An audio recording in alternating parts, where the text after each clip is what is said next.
Perfecto. A continuación tenemos a Adrián Fuentes, que es director del Círculo Milenario, una especie de seminario, no sé si tiene algún nombre concreto, pero una serie de seminarios que lleva a cabo anualmente en Madrid. Acabo de concluir la última sesión, donde dejaste en herencia el círculo a su sucesor Daniel, ¿no? Y bueno, él nos va a hablar sobre, perdón, no cuál título de la conferencia tuya. El contrato social de la autoridad política. Contrato social, correcto. Y bueno, espero que lo disfruten y nada, muchas gracias.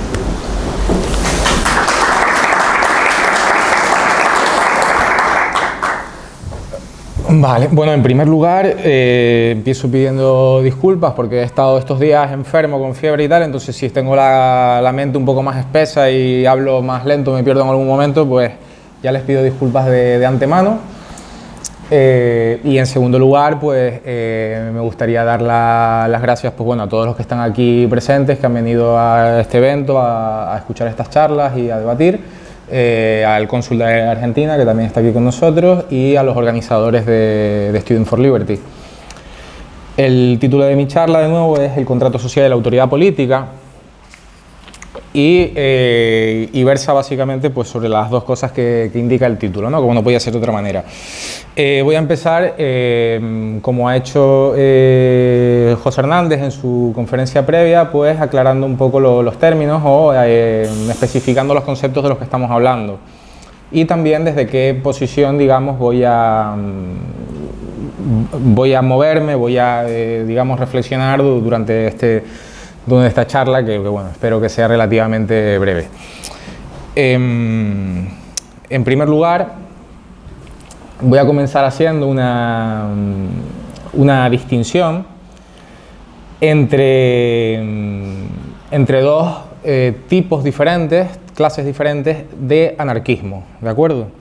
El anarquismo en general es la idea de que la autoridad política es ilegítima, que el Estado no está justificado, digamos, moral, éticamente, y que por lo tanto pues, no debería existir. Por un lado tenemos el anarquismo a priori, que como decía Chomsky, refiere a un anarquismo que ve en el propio concepto de Estado algo ilegítimo. Es decir, si por ejemplo utilizamos el concepto weberiano de Max Weber, de monopolio de la violencia sobre un territorio, pues un anarquista a priori pues considerará que hay algo en esa definición, en la propia esencia de lo que es el Estado, cualquier Estado en abstracto, que ya de por sí indica o demuestra su ilegitimidad política, su ineficiencia moral, que podría ser, por ejemplo, la parte de violencia, es decir, que el Estado sea violento podría llevarnos a pensar que no es legítimo. De la misma forma, igualmente se podía reflexionar sobre si el hecho de que sea monopolístico, en ese sentido, pues también sería legítimo, si la cuestión del territorio nos llevaría a pensar lo mismo, etcétera, etcétera, ¿no? Por alguno de esos motivos. El anarquismo a posteriori, en principio, no entra en cuanto a esta idea del Estado como en abstracto, el Estado conceptualmente, sino de lo que trata de ver es los Estados, digamos, en la práctica, en la realidad, o sea, de qué tipos de Estados han habido, hay o puede haber, y si realmente estos no están o no justificados. El anarquista a posteriori lo que va a hacer es ver cuáles son las justificaciones que se dan para legitimar al Estado y en última instancia concluir que estas justificaciones no se sostienen, que estas justificaciones son erradas, no son válidas, se sostienen en argumentos falaces, etcétera, etcétera, ¿no? ¿Por qué ser anarquista a posteriori, que es un poco la posición desde la que voy a hablar en esta charla? Pues por múltiples motivos. En primer lugar, porque no parece que la idea de la autoridad política se corresponda con una idea de sentido común. Normalmente nuestro sentido común nos dice que si tenemos un grupo de personas,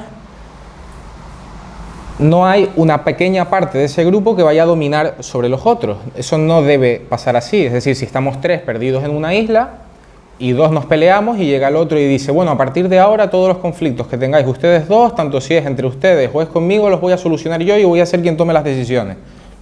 en principio digo, bueno, no veo yo por qué tú vas a ser el que dirima los conflictos sobre todos los demás. Luego también lo podemos ver a nivel histórico, es decir, podemos ver la cantidad de atrocidades morales que han cometido los estados a lo largo de la historia, desde pues, saqueos a gran escala, violaciones masivas, asesinatos en masa, genocidios, guerras brutales, etcétera, etcétera. Así que ya simplemente, pues por una cuestión de precaución, digamos, no, a ver, si el Estado estuviese justificado, alguien me tiene que llegar aquí y me lo tiene que demostrar. Es decir, la carga de la prueba para que el Estado sea legítimo la tiene el estatista, el que defiende que el Estado es legítimo y debe de existir, es el que tiene la carga de la prueba de demostrar que eso es así. Entonces, el anarquista posteriori lo que va a decir es, bueno, enséñame cuál es esa justificación y si yo le encuentro algún error, es decir, si no es razonable, pues el Estado de base seguirá siendo, digamos, ilegítimo, ¿no? Esa es un poco la idea. La autoridad política, por otra parte, se puede entender como una cuestión que tiene dos caras, ¿no? Es una cuestión de un espejo que refleja dos obligaciones. Por una parte está la obligación de los ciudadanos a obedecer y por otro lado está el derecho de los gobernantes a mandar. Es decir, eso es la autoridad política. Para que haya una autoridad política completa y legítima, se tienen que dar esas dos circunstancias, es decir, que todos nosotros, por ejemplo, como ciudadanos, estemos obligados a obedecer al Estado y que las personas que conforman el Estado tengan el derecho a hacer que se cumplan sus mandatos. Entonces, bueno, para ello, pues evidentemente los filósofos y los teóricos políticos no se han quedado, digamos, de brazos cruzados y han tratado de justificar al Estado de mil formas, ¿no? Hay un montón de familias, de argumentos y de teorías posibles que tratan de justificar al Estado y esta es pues, una charla demasiado breve para tocarlas todas. En lo que me voy a centrar son las teorías del llamado contrato social. Las teorías del contrato social se enmarcan dentro de lo que serían las teorías transaccionales, es decir, son teorías que vienen a decir que el Estado se justifica porque hay un intercambio de obligaciones entre los gobernantes y los gobernados. Un intercambio en este sentido que sería de carácter voluntario. El contrato social, por tanto, se basa en una idea de consentimiento, es decir, los teóricos que defienden que el Estado es legítimo debido a que existe un contrato social, defienden que eso es así porque los gobernados y los gobernantes han llegado a un acuerdo, hay un consentimiento de los ciudadanos con respecto al Estado para someterse, digamos, a sus normas a cambio de servicios, protección, mantenimiento de la paz, lo que fuere. Entonces, lo que voy a hacer ahora va a ser analizar los tipos de contrato social propuestos por los filósofos políticos y ver por qué fallan, es decir, por qué no demuestran esa legitimidad, porque no demuestran que efectivamente haya consentimiento real por parte de la ciudadanía.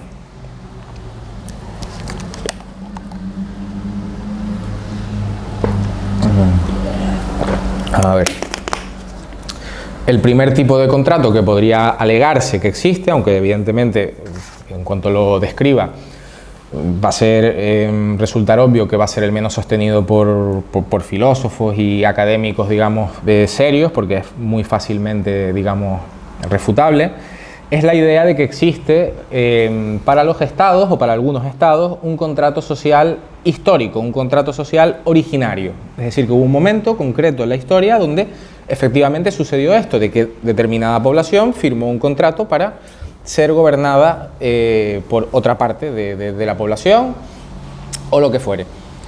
Ya Hume, en su momento, respondiendo a Rousseau, apuntaba de que esto en la realidad nunca ha sido así, es decir, que la mayor parte de estados se han constituido por usurpación y por conquista, no por ningún tipo de contrato real, o sea, no hay ningún tipo de registro histórico de que se llegara allí la gente en la plaza, se dieran de la mano y firmaran todos un papel, eso no sucedió nunca.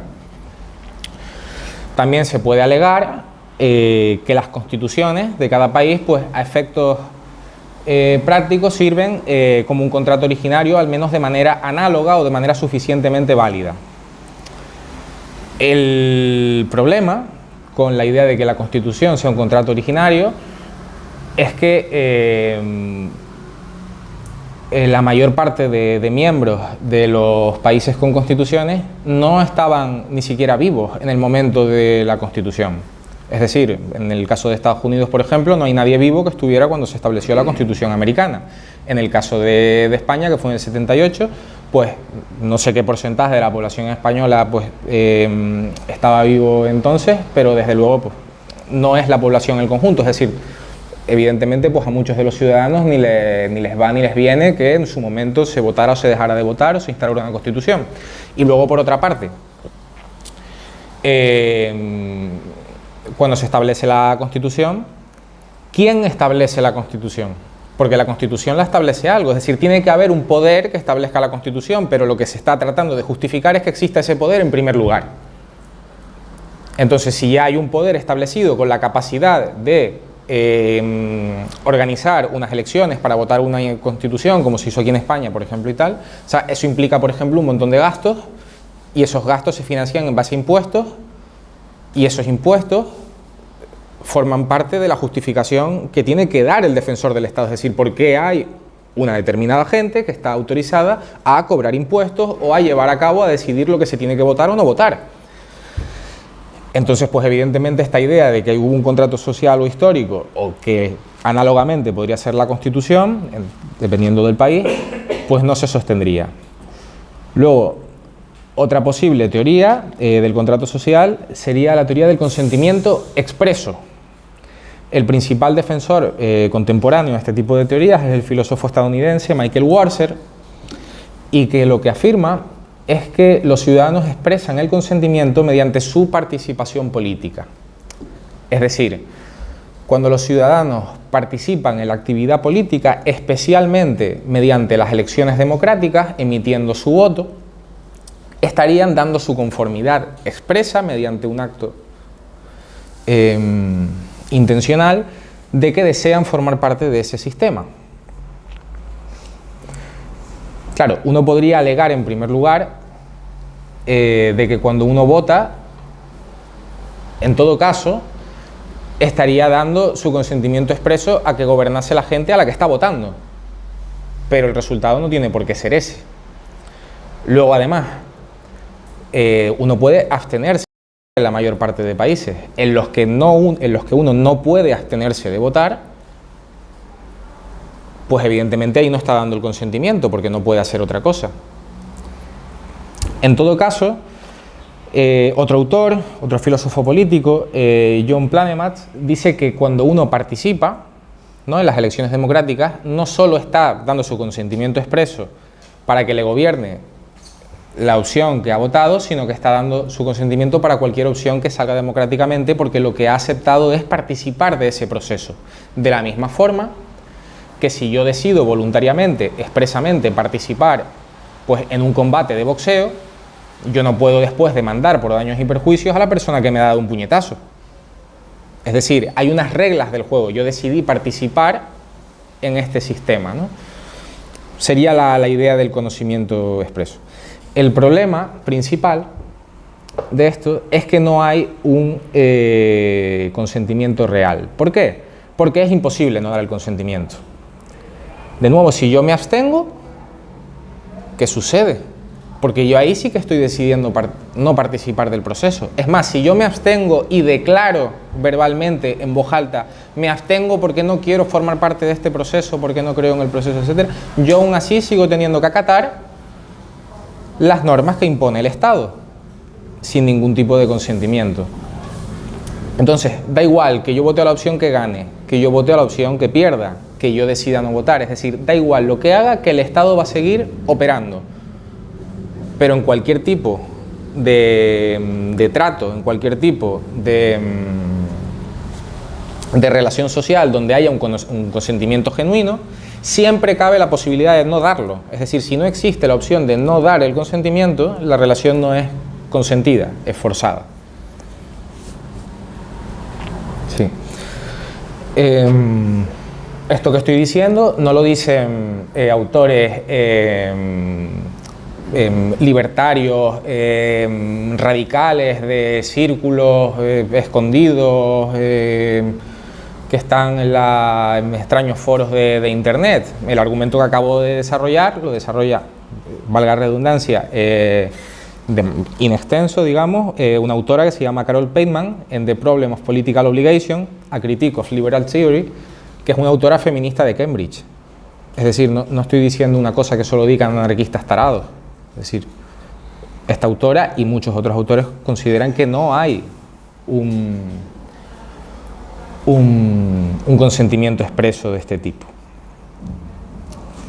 Pero claro, ¿y si el consentimiento se da de forma tácita? ¿Y si el consentimiento realmente lo estamos dando al Estado de forma implícita? Esta sería la idea de que no hace falta, digamos, pasar ni siquiera por una cuestión de participación política, sino que por el mero hecho de nosotros recibir servicios públicos, de alguna forma estamos participando tácitamente del sistema. Lo primero que cabría responder aquí es: yo estoy obligado a recibir muchos de estos servicios públicos. Por ejemplo, la obligación pública y obligatoria. Es decir, nosotros nos tenemos que someter a los servicios educativos que obliga el Estado. Y así con muchos otros, ¿no? O sea, las carreteras, por ejemplo, la mayor parte de las carreteras. Yo no puedo no consumir el servicio del Estado. O sea, no tengo otra opción. El Estado ha monopolizado ese servicio. Claro, ¿qué responderían a esto? Autores como Peter Steinberg, afirma que hay muchos servicios que son rechazables, ¿no? Como podrían ser las bibliotecas públicas, llamar a la policía, llamar a los bomberos, y otro montón de servicios públicos, ¿no? Coger el transporte público, etcétera, etcétera, ¿no? Entonces, estos servicios que son rechazables, y especialmente los servicios que son rechazables a un bajo costo para el individuo, ¿no? Porque al final puedes decir, incluso las carreteras son rechazables porque puedes no salir de tu casa, pero no, o sea, en caso de una biblioteca pública, si uno no va a la biblioteca pública, entiendo que en esta sala habrá muchos que no vayan, que nunca hayan ido, que no tengan ningún interés. Es decir, servicios que sean a muy bajo coste, cuando uno decide rechazarlos, cuando uno decide aceptarlos, pues estaría dando su consentimiento tácito al sistema político, ¿no? En primer lugar, lo primero sería que en todo caso, o sea, como mucho, estaría dando su consentimiento tácito a que se provean esos servicios concretos, no que haya una obligación política general. Es decir, en todo caso estaría dando mi consentimiento tácito a que se me cobren impuestos para financiar bibliotecas públicas, siguiendo con el ejemplo. No para que si hay una guerra yo tenga que ir a defender a España y me puedan mandar obligatoriamente, por ejemplo. O que yo tenga que pagar el impuesto sobre la renta. O que yo tenga que acogerme a las regulaciones sanitarias. No, yo estoy, en todo caso, dando mi consentimiento explícito por una cosa muy concreta.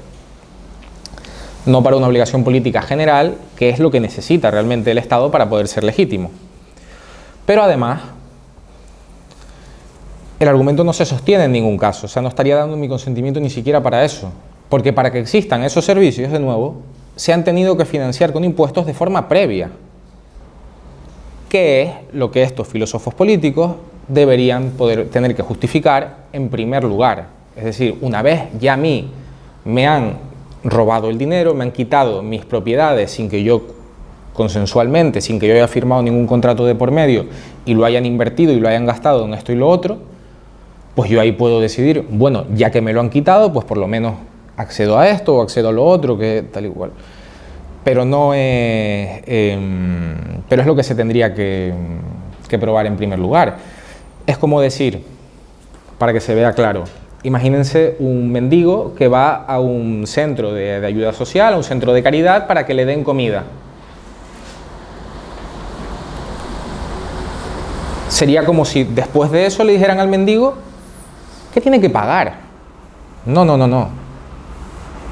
Tienes primero que demostrar que tú tienes autoridad para cobrarle a esa persona. No al revés. Luego, claro, cada vez han tratado de buscar formas de consentimiento, digamos, más sofisticadas, porque si ni funciona el contrato social originario, ni el explícito, ni el implícito, el más defendido habitualmente hoy en la academia es el contrato social hipotético. ¿De acuerdo? Esto es la idea de que en situaciones ideales o donde existan agentes perfectamente racionales, se acordaría firmar el contrato social, o bien nos organizaríamos espontáneamente de forma semejante a la estatal para garantizar la paz social. Es decir, que en situaciones donde no haya, digamos, un interés privativo sobre un interés general, donde haya un grupo de personas pues sin sesgos, perfectamente racionales, etcétera, etcétera, pues se daría este hipotético contrato social. Y como a ese tipo de estado, digamos, intelectuales al que deberíamos aspirar, pues deberíamos considerar justificado a todas las conclusiones que lleguemos en ese supuesto estado ideal o perfectamente racional. Esto son dos cosas diferentes realmente, porque por una parte nos están diciendo que el Estado estaría justificado si hipotéticamente firmáramos un contrato o si hipotéticamente nos organizáramos de forma espontánea,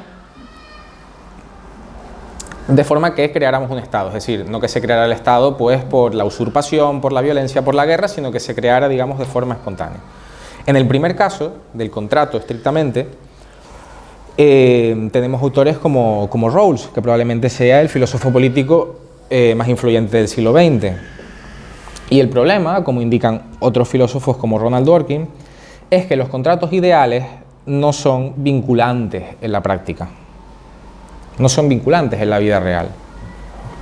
Se puede imaginar, como hace por ejemplo Michael Huemer en su libro de la autoridad política, un montón de acuerdos hipotéticos pues que sean equitativos, que incluso que rectifiquen alguna arbitrariedad moral que podamos encontrar, pero que por el mero hecho de ser hipotéticos no tenemos derecho a forzarlos en la práctica. Por ejemplo, si yo quiero el coche de mi vecino y yo le ofrezco a mi vecino un buen precio, imagínense por ejemplo un precio superior al del mercado, incluso yo planeo darle un uso, digamos, cotidiano y cuidar el coche y demás, mientras mi vecino lo tiene le da muy poco uso, lo tiene aparcado sin emplearlo y demás y tal, y yo le ofrezco pues lo que podríamos entender como un buen trato.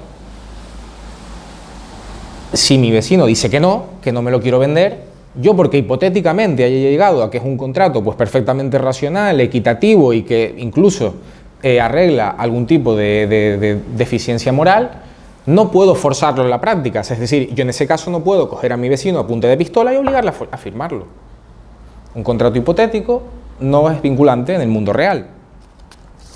Y en el segundo caso sería la idea de Robert Nozick, es decir, que en circunstancias ideales se daría un proceso orgánico por el que llegaríamos a la construcción de un Estado. Más allá de otros problemas que tiene el argumento de Nozick, es decir, porque Nozick cuenta toda una historia relativamente extensa sobre cómo se iría desarrollando, ¿no?, este proceso.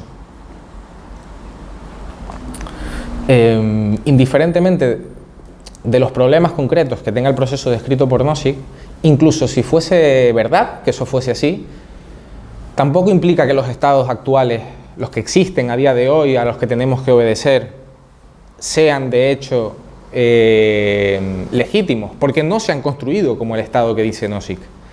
Utilizando una analogía de Daniel Carreiro, él utiliza el ejemplo de Scarlett Johansson. Imaginemos que yo construyo una situación hipotética en la que yo cortejo a Scarlett Johansson. Yo hipotéticamente pues elaboro toda esa situación lleno, digamos, de premisas plausibles en las que yo acabo cortejando a Scarlett Johansson y al final me acabo casando con ella. Claro, el punto de esto es que si es correcto el argumento de Nozick, eso implicaría que yo puedo ir, ir a buscar a la Scarlett Johansson real, secuestrarla a punta de pistola y convertirla en mi esposa forzosamente. Porque yo generé un proceso hipotético perfectamente racional en el que ella aceptaba. Entonces, claro, se dan un montón de situaciones así absurdas.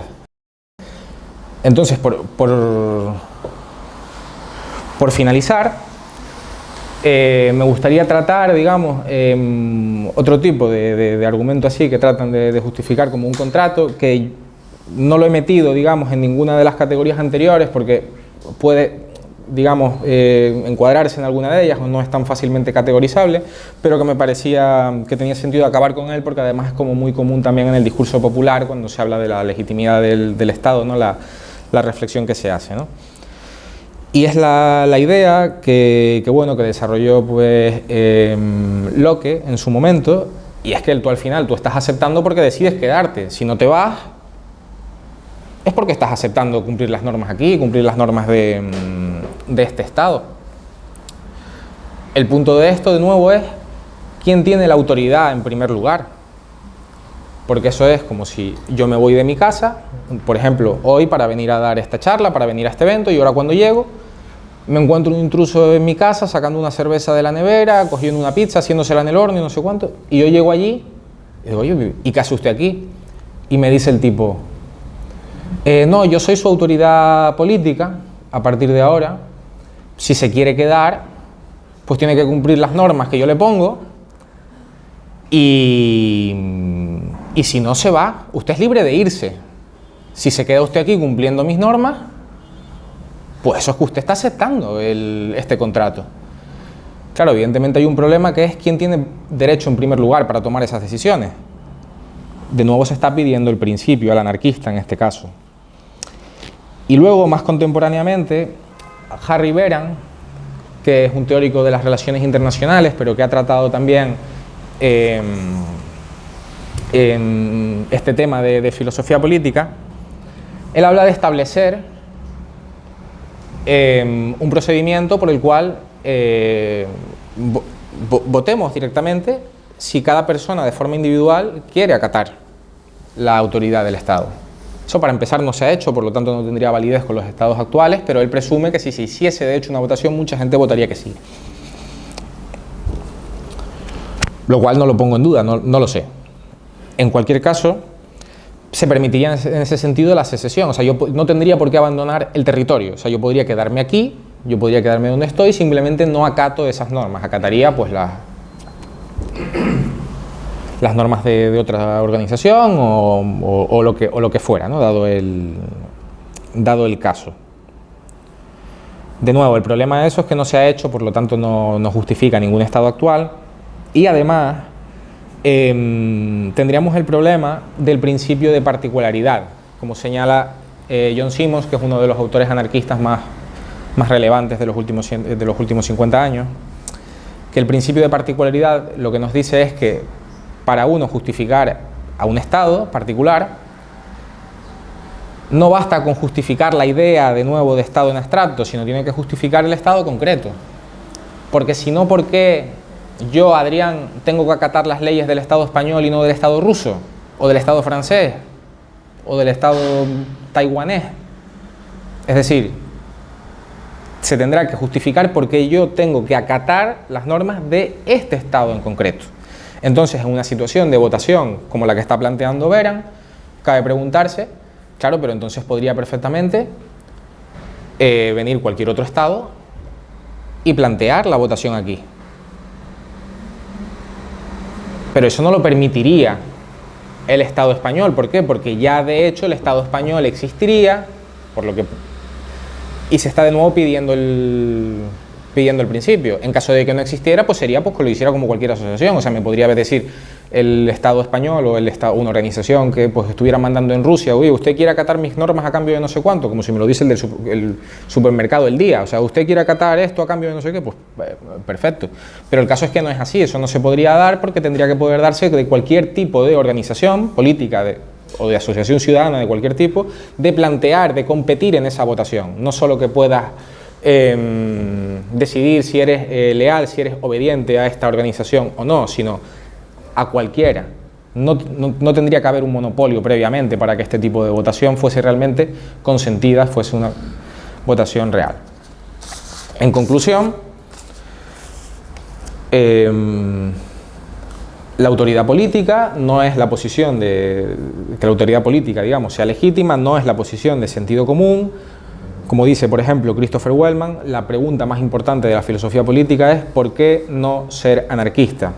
A esto tratan de dar respuesta pues pensadores y filósofos, y yo en este caso he visto que la respuesta que dan los pensadores y filósofos que tratan de dar una justificación mediante el contrato social, ya sea originario, expreso, tácito o hipotético, no se sostiene y que por lo tanto el Estado es ilegítimo y no debería mandar ni tener legitimidad sobre nuestros actos, sobre nuestra vida. Muchas gracias.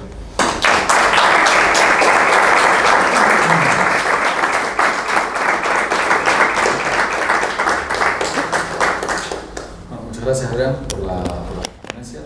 Vamos a las preguntas.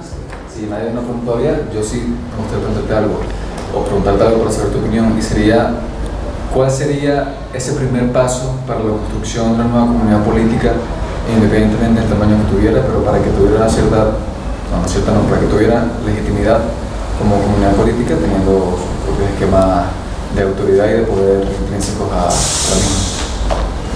¿El contrato sería posible dentro de eso, por ejemplo? Sí, o sea, la pregunta con respecto a qué tipo de comunidades políticas son legítimas o no es interesante. Es más, recientemente, una de las cosas sobre las que he estado reflexionando es que, claro, la mayor parte de filósofos políticos, ya no contemporáneos, sino de los últimos 300 años, que han tratado de justificar la autoridad, han tratado de justificar la autoridad del Estado en particular, es decir, de una forma política contingente, histórica, que surge en la modernidad y que es la que desde entonces se ha tratado de justificar por diferentes medios, ¿no? La cuestión que a mí me parecería interesante analizar es si esos argumentos, que yo creo que no funciona,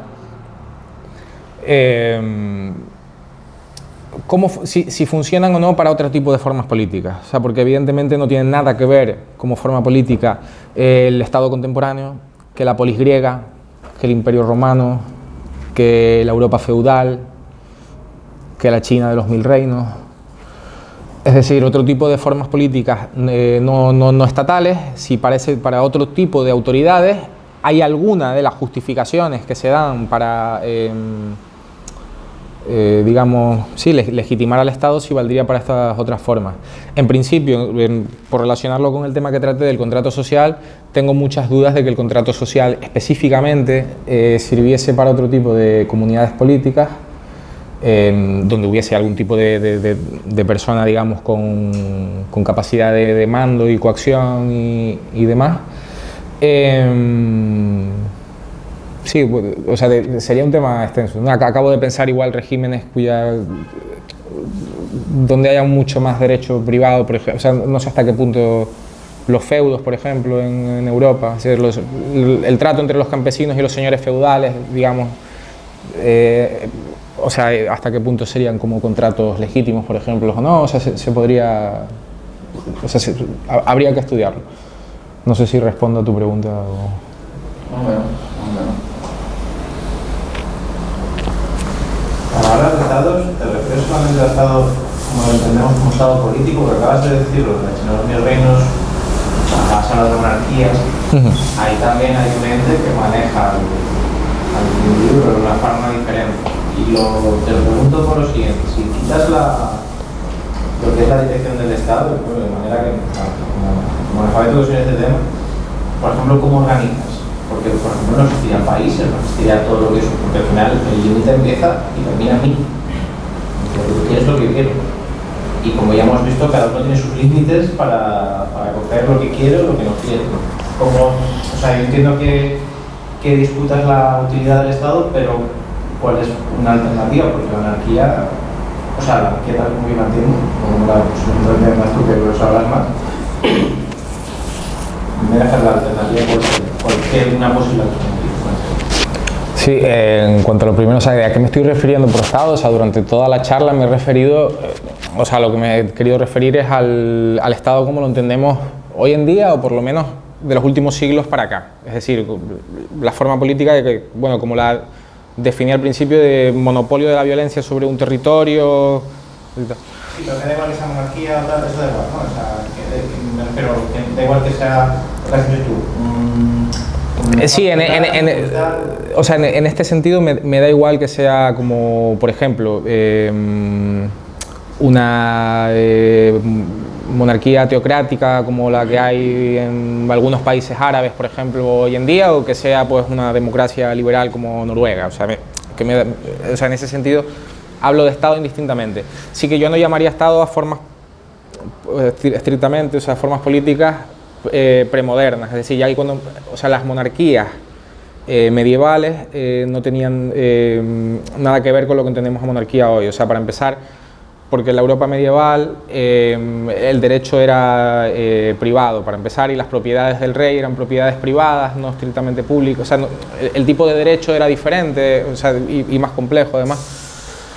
Pero bueno, o sea, en ese sentido, o sea, de formas no estatales, estrictamente, pues sí son perfectamente imaginables, porque han habido históricamente muchísimas existentes.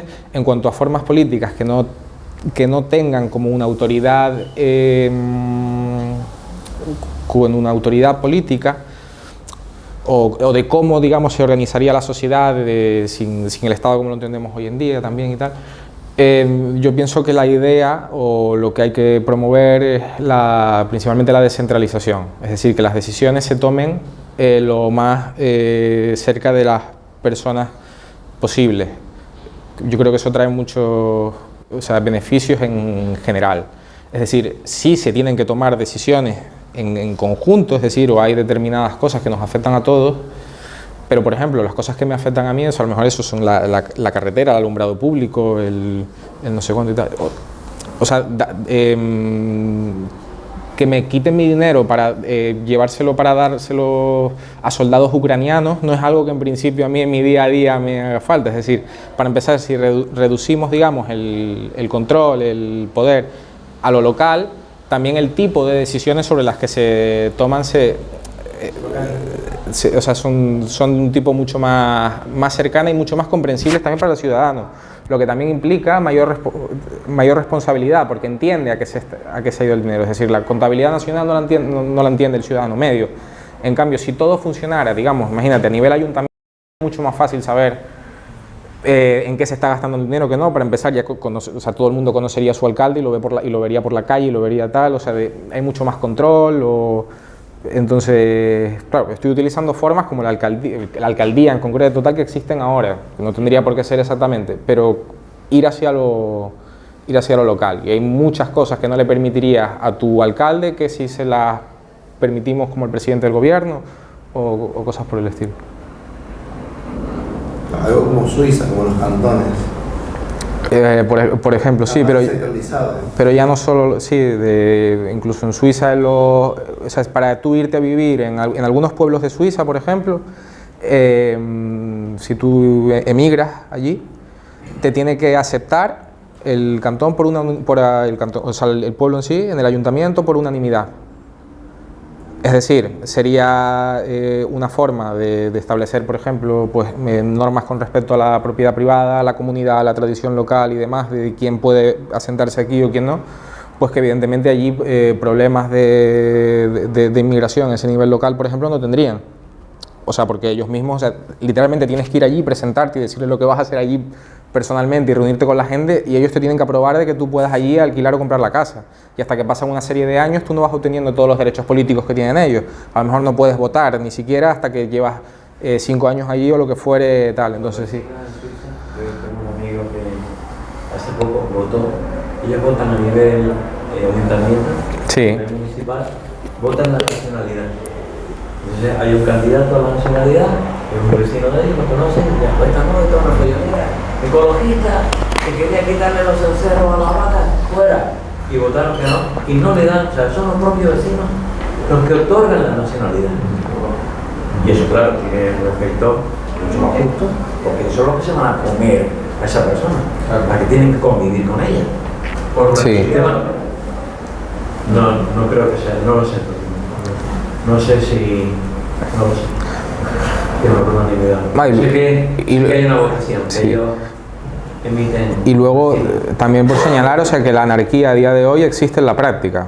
Para empezar, en un montón de relaciones que tenemos cotidianamente las operamos en anarquía, es decir, ahora mismo no hay aquí un guardia civil apuntándonos con pistolas para que no nos saltemos todos al cuello y demás, o sea, estamos aquí civilizadamente sin que haya una fuerza de la ley presente, sin no nos estamos robando y matando todos contra todos y demás, y la mayor parte de actos cotidianos que hacemos en el día a día son anárquicos nos relacionamos con los demás.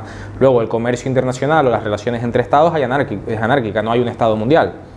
Luego, las relaciones entre los propios, dentro del propio estado, es decir, dentro de los propios partidos políticos, es anárquica.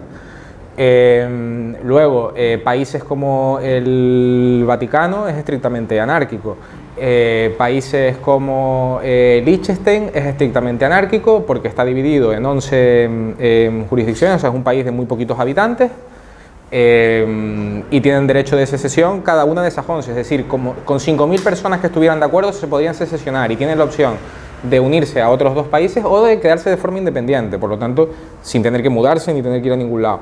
En la práctica son anárquicos. Luego hay un montón de territorios en la actualidad que son paraestatales y que en la práctica son anárquicos porque el Estado no es capaz de entrar en ellos, digamos. O sea, porque el Estado al final tiene que,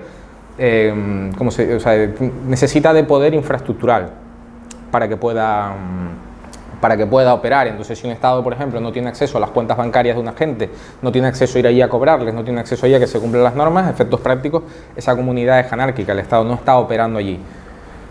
Quizá de estos ejemplos, o sea, sea el menos positivo en cuanto a que las zonas a día de hoy que operan, digamos, paraestatalmente porque el Estado no puede entrar, normalmente es porque hay bandas violentas dentro o simplemente porque son muy pobres y al Estado ni siquiera le interesa ir ahí a rapiñar porque no tiene nada que robar. Pero bueno, que da un montón de ejemplos que ni siquiera son históricos, sino que son en el día a día, en la actualidad contemporánea, vaya. ¿Qué? Los menonitas, los Amish, viven en comunidades y ellos tienen sus propias normas. Sí, pero les está molestando más últimamente, parece ser. Ahora, sí, es más,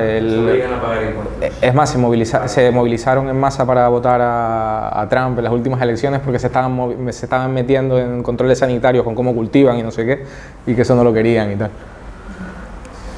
Creo que Oscar tiene una pregunta. Dentro del laberinto de salir de las ideas del Estado, ¿cuál ha sido la más difícil? ¿Dónde está la puerta más allá de toda la...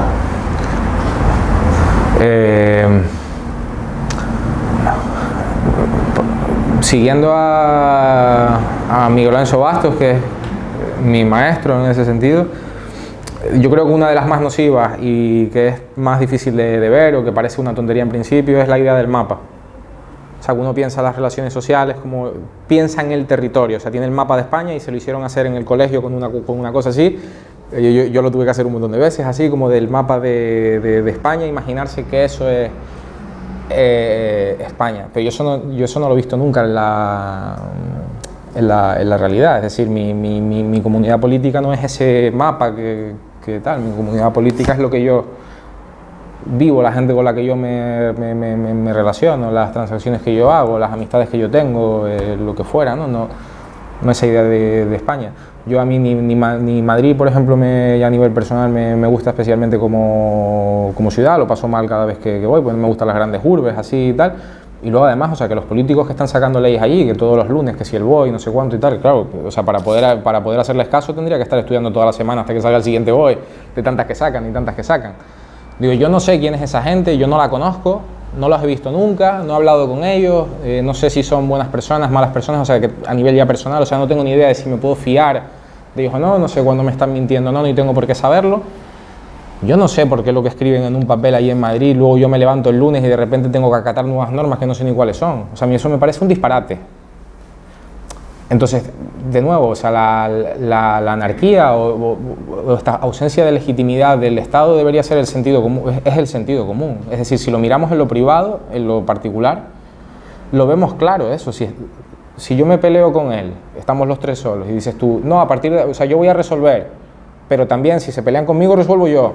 Y es como, no, mira, no, ¿por qué? Y a partir de ahora les voy a poner normas, y si el siguiente lunes se me ocurre, pues a las 8 de la mañana tienen que tocar la gaita en mi honor, y tienen que, mira, voy a pintar esta bandera, y a partir del siguiente lunes, pues tocan la gaita y besan esta bandera que me representa y tal igual. Y claro, todo este proceso cada vez es como más difícil de ver, y por eso la idea del mapa, porque pasamos de gobiernos, digamos, privados, de gobiernos donde tú veías al gobernante, como puede ser un monarca, o sea, que es una persona, al Estado, que es un ente abstracto, quién es el Estado, qué es el Estado, nos pagamos todos a todos, nos obligamos todos a todos y tal, como una bacanal, es una cosa tremenda, ¿no? Entonces, la idea del mapa es lo que te hace, digamos, concretarlo, y lo que te mete en la cabeza que esa abstracción de la que te hablan existe, pero esa abstracción no existe. Lo que existe es gente allí en Madrid votando cosas, redactando movidas y tal y no sé cuánto, y luego pues que si no las cumples, pues multa, porrazo, prisión o lo que fuera, o no puedes montar tu negocio, o no puedes, yo qué sé, o sea, iba a decir una tontería como de acampar en el monte, pero efectivamente, o sea, no puedes acampar en el monte porque se le ocurrió a un fulano allí y tal, que tú que acampes en el monte eres un peligro público y poco menos que te tratan de terrorista. Acabo ya, que no se nos va el tiempo, un amigo en Madrid fue a acampar, no sabía que era ilegal esto, fue a acampar a la sierra con 3 colegas y estaban acampando en la sierra. A las 3 de la madrugada se despertaron con señores con metralletas y luces, haciéndoles así porque estaban acampados en medio del monte un sábado, durmiendo allí en casetas de campaña.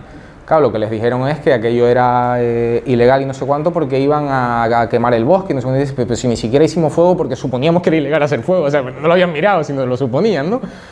Entonces, y los despertaron así, y dicen, ¿pero cómo sabían que estábamos aquí? Si estábamos aquí en medio del bosque. Dicen, no, porque tenemos drones infrarrojos que pasean por encima del bosque continuamente, pues por las noches, para comprobar que no hayan individuos acampando o haciendo tal y cual. Entonces, claro, la legitimidad es para que a ti te controlen en un dron por el bosque, que te vean y tal, que te vayan con metralletas allí porque tú fuiste a tomar una cerveza y a dormir con unos colegas el fin de semana para alejarte un poco del ruido y descansar. La carga de la prueba la tiene quien tenga que justificar esto. Bueno, sí, rapidito,